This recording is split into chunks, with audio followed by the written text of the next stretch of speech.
HTML, CSS এবং bootstrap কোর্সের আজকের এই ভিডিওতে আমরা কথা বলবো HTML এর অ্যাট্রিবিউট নিয়ে।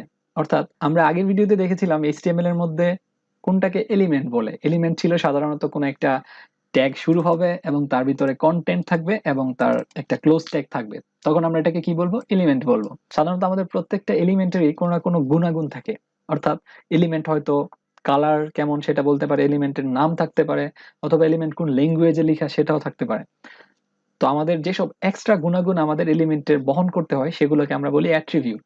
আমরা যদি আমাদের কোডটা একটু খেয়াল করি, এখানে এইচটিএমএল ট্যাগটা যখন শুরু হয়েছিল, এখানে আমরা বলেছিলাম যে অর্থাৎ ল্যাঙ্গুয়েজ, মানে হচ্ছে ইংলিশ।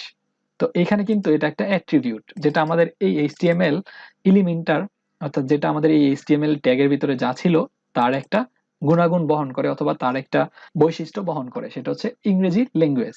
সেম ভাবে আমরা যদি এখানে দেখি, মেটা ট্যাগটাও আমাদের একটা, এই যে UTF-8 একটা ক্যারেক্টার সেট সে ইউজ করতেছে, সেটা হচ্ছে এখানে সে এট্রিবিউট হিসেবে ইউজ করতেছে। তারপর আমরা যদি এই মেটা ট্যাগটা দেখি, এখানেও কিন্তু সে এক্সট্রা একটা গুণাগুণ বলে দিচ্ছে যে ভিউ পোর্ট, অর্থাৎ আমাদের ভিউ পোর্টটা কেমন হবে বা ডিভাইসের ভিউ পোর্টটা কেমন হবে এবং তার কন্টেন্টটা কেমন হবে সেটাও সে এখানে বলে দিচ্ছে।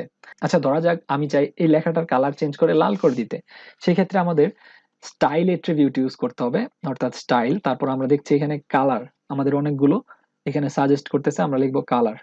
তো কালার আমরা এখান থেকে দিব রেড। আমাদের ভিএস কোড কিন্তু অনেক হেল্প করতেছে আমাদের এই কোডগুলো লেখার জন্য।